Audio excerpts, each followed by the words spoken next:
To Parth technology. तो friends, आप जब आर्क वेल्डिंग करते हो तो उसी टाइम आपका मन में एक प्रश्न आता है कि जो आपका इलेक्ट्रोड है और आपका वर्कपीस है तो किसको कौन सा टर्मिनल के साथ जुड़े, यानी कि वर्कपीस को पॉजिटिव के साथ जुड़े कि नेगेटिव के साथ जुड़े, और इलेक्ट्रोड को पॉजिटिव के साथ जुड़े कि नेगेटिव के साथ जुड़े। और एक क्वेश्चन आता होगा वो है जो पावर सप्लाई है तो वो डीसी होना चाहिए या एसी होना चाहिए।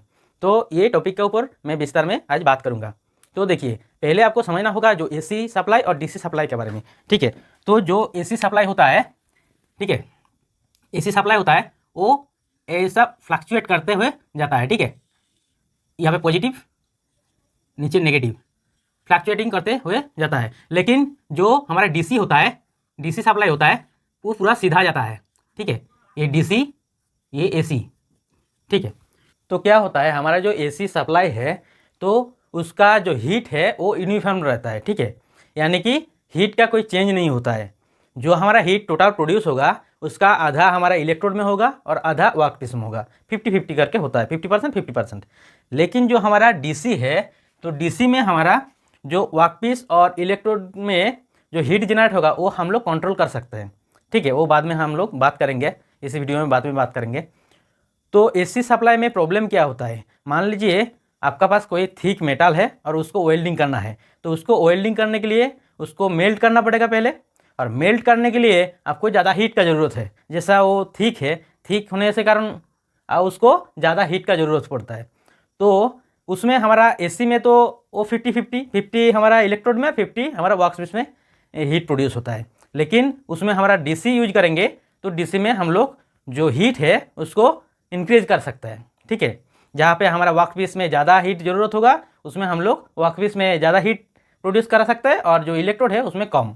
ऐसा ही कोई मान लीजिए जो थिन मेटल है, थिन आपका सीट है, उसको वेल्डिंग करना है तो उसमें हमारा जो करंट है उसको कम करके वेल्डिंग करना पड़ेगा, यानी कि कम हीट में आपका वेल्डिंग करना पड़ेगा। नहीं तो वेल्डिंग का जाएगा में क्या होगा, वो जो सीट है वो सीट में होल हो जाएगा। तो उसी टाइम हम लोग डीसी करंट यूज करके जो हमारा सीट है तो उसमें हमारा वो सीट में कम हमारा हीट प्रोड्यूस होगा और जो इलेक्ट्रोड है, इलेक्ट्रोड में हम लोग ज़्यादा हीट प्रोड्यूस करेंगे। तो कैसे करेंगे वो बाद में हम लोग अभी विस्तार में समझते हैं। तो अभी हम लोग समझते हैं जो डीसी करंट है, डीसी करंट सप्लाई, ठीक है।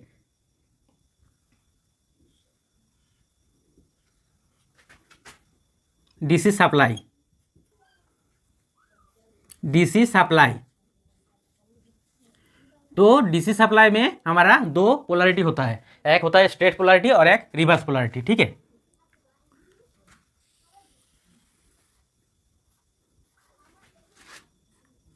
स्ट्रेट पोलैरिटी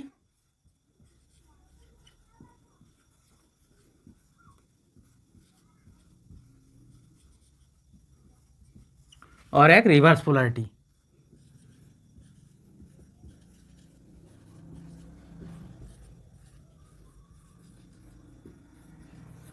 ठीक है। तो स्ट्रेट पोलैरिटी में क्या होता है और रिवर्स पोलैरिटी में क्या होता है। जो स्ट्रेट पोलैरिटी है उसमें हम लोग जो हमारा वर्कपीस है उसको पॉजिटिव टर्मिनल के साथ जुड़ेंगे और जो इलेक्ट्रोड है उसको नेगेटिव टर्मिनल के साथ जुड़ेंगे, ठीक है। तो जैसा कि ऐसा होता है हमारा, मान लीजिए ये वर्कपीस है और ये इलेक्ट्रोड है, ये पावर सप्लाई है।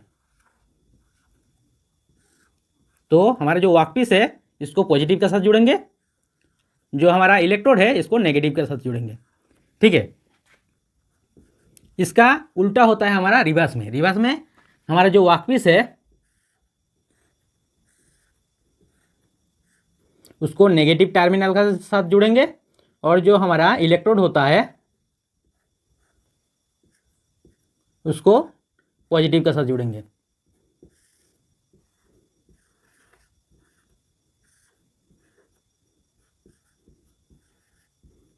ठीक है। तो कहाँ हम लोग स्ट्रेट पोलैरिटी यूज करते हैं, कहाँ रिवर्स पोलैरिटी यूज करते हैं, यानी कि हमारा स्ट्रेट पोलैरिटी यूज करने से क्या फ़ायदा है और रिवर्स पोलैरिटी यूज करने से क्या फ़ायदा है वो हम लोग समझते। तो स्ट्रेट पोलैरिटी में क्या होगा, एक बात आप समझ लीजिए, जहाँ पे हमारा पॉजिटिव टर्मिनल के साथ जुड़ा था रहेगा तो उसमें हमारा हीट प्रोड्यूस ज़्यादा होगा। यानी कि स्ट्रेट पोलैरिटी में हमारा जो वर्कपीस है उसमें हमारा पॉजिटिव टर्मिनल के साथ उसका जुड़ा है, तो जो वर्कपीस है वर्कपीस में हमारा होगा 2/3 हीट हमारा वर्कपीस में होगा और 1/3 हमारा हीट होगा इलेक्ट्रोड में। ठीक है, ये वर्कपीस है, ये इलेक्ट्रोड है।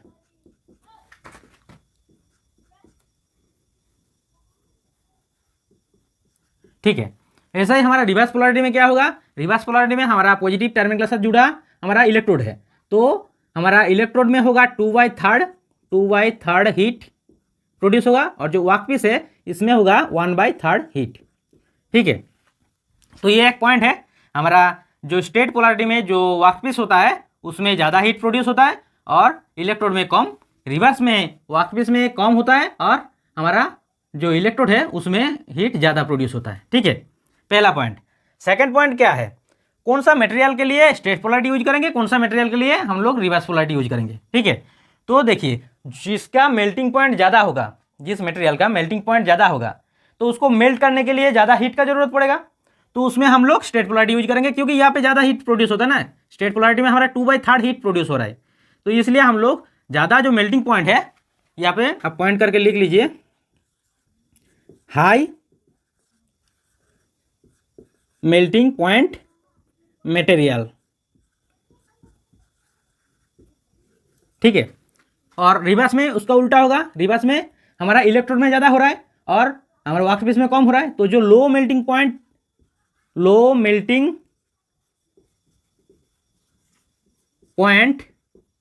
मटेरियल होता है उसमें हम लोग ये रिवर्स पोलैरिटी यूज करेंगे। ठीक है, उसके बाद देखिए जो हमारा थिकनेस जिसका ज़्यादा है, जिस मटेरियल का थिकनेस ज़्यादा है, तो उसको वेल्डिंग करने के लिए मेल्ट करना पड़ेगा, मेल्ट करने के लिए ज़्यादा हीट का जरूरत होगा क्योंकि वो थिकनेस है, उसका थिकनेस ज़्यादा है, तो उसके लिए हम लोग स्टेट पोलैरिटी यूज करेंगे क्योंकि वर्कपीस में इसमें ज़्यादा हीट प्रोड्यूस होता है। तो यहाँ पे और एक तो पॉइंट लिख लीजिए, हाई थिकनेस मटेरियल, और इसमें होगा उल्टा, लो थिकनेस मटेरियल। ठीक है, क्योंकि जो लो थिकनेस मटेरियल होता है उसमें कम हीट का जरूरत होता है, ज़्यादा हीट वहाँ पे दे देंगे तो होल हो जाएगा, वेल्डिंग का जगह में होल हो जाएगा, तो इसलिए हम लोग जो हमारा जो मटेरियल है वो लो थिकनेस का है, पतली है, थिन, तो उसके लिए हम लोग रिवर्स पोलैरिटी यूज करेंगे। थर्ड पॉइंट, जो स्टेट पोलैरिटी है उसमें हमारा वर्कपीस में ज़्यादा हीट प्रोड्यूस होता है, तो इसमें हमारा डेप्थ ऑफ पेनिट्रेशन इसमें ज़्यादा होगा स्टेट पोलैरिटी में। ठीक है, तो और एक तो पॉइंट आप लिख सकते हैं, डेप्थ ऑफ पेनिट्रेशन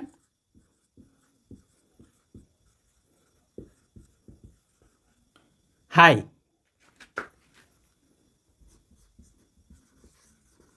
इसमें depth of penetration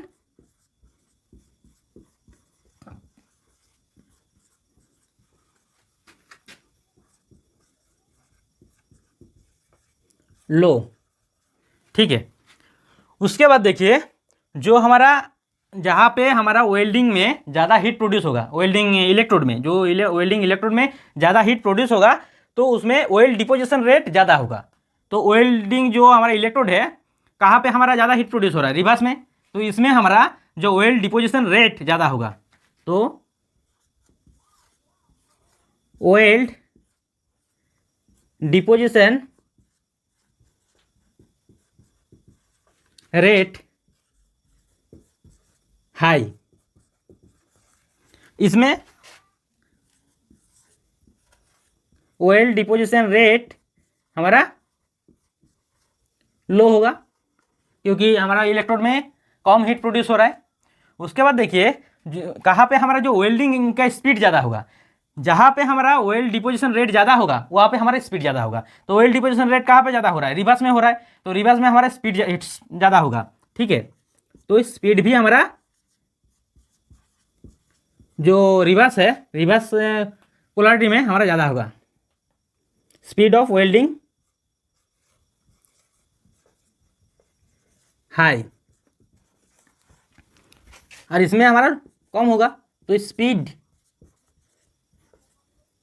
of welding low.